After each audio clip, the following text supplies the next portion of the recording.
द्रास नाम सुनते ही रूह कांप जाती है। सोचो ऐसी जगह जहां हवा से त्वचा जलती है, पानी पल में बर्फ बन जाता है और सूरज भी बर्फ की चादर को चीर नहीं पाता। स्वागत है द्रास में, भारत का सबसे ठंडा इलाका, जहां खूबसूरती लुभावनी है और ठंड कठोर। लद्दाख के बीचों बीच हिमालय की ऊंची चोटियों के साए में एक ऐसी घाटी है जहां सर्दी का राज है। ये है द्रास, जहां तापमान -60 डिग्री सेल्सियस तक गिर जाता है, जिससे हमारे बहादुर सैनिक इसे गेटवे टू हेल कहते हैं। लेकिन जो लोग इस जमी हुई धरती को अपना घर कहते हैं, उनके लिए यह बस जिंदगी का एक तरीका है।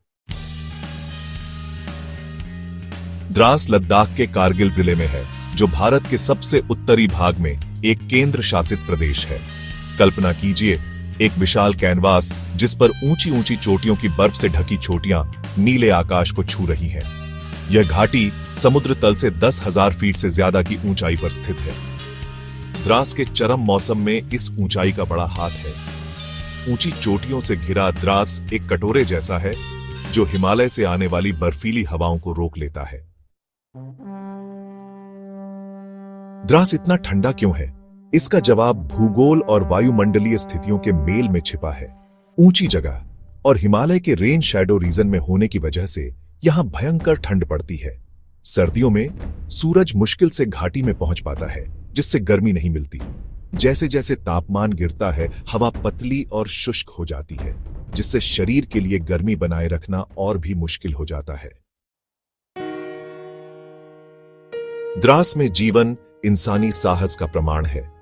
सोचिए, एक ऐसी दुनिया में जागना जहां हर चीज बर्फ से ढकी हो, जहां छोटे छोटे काम भी बहुत मुश्किल हो जाते हैं।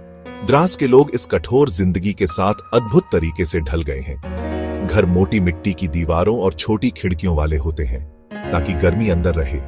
पानी के पाइप अक्सर जमीन के नीचे बिछाए जाते हैं, ताकि वो जम न जाए। लकड़ी बहुत कीमती होती है, जिसे ध्यान से इकट्ठा करके लंबी सर्दियों के लिए रखा जाता है।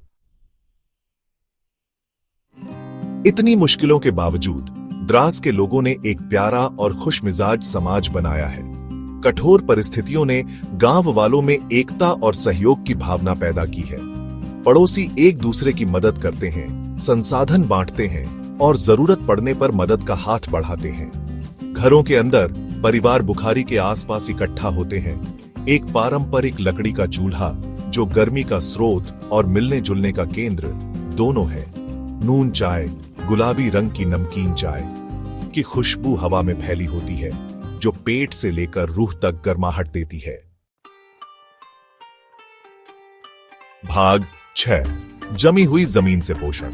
कम खेती के मौसम के साथ द्रास के लोग कठोर सर्दियों में खुद को बनाए रखने के लिए कार्बोहाइड्रेट और प्रोटीन से भरपूर भोजन पर निर्भर रहते हैं। जौ और गेहूं जैसे अनाज, दूध, पनीर और मक्खन जैसे डेयरी उत्पादों के साथ मुख्य भोजन है।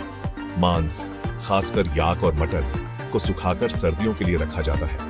इस दौरान सब्जियां कम मिलती हैं, इसलिए सूखे खुबानी और दूसरे फल विटामिन के जरूरी स्रोत हैं। भाग 7, परंपराओं में लिपटे।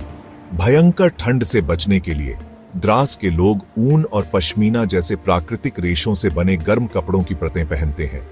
पारंपरिक घोंचा, एक लंबा ऊनी लबादा, आमतौर पर देखा जाता है, जिसे अक्सर मोटी पतलून और भेड़ की खाल से बने मजबूत जूतों के साथ पहना जाता है। महिलाएं ऊनी स्कर्ट और शॉल सहित कई परतों वाले कपड़े पहनती हैं। सिर और कानों को तेज हवा से बचाने के लिए हेडस्कार्फ और ऊनी टोपी जरूरी है।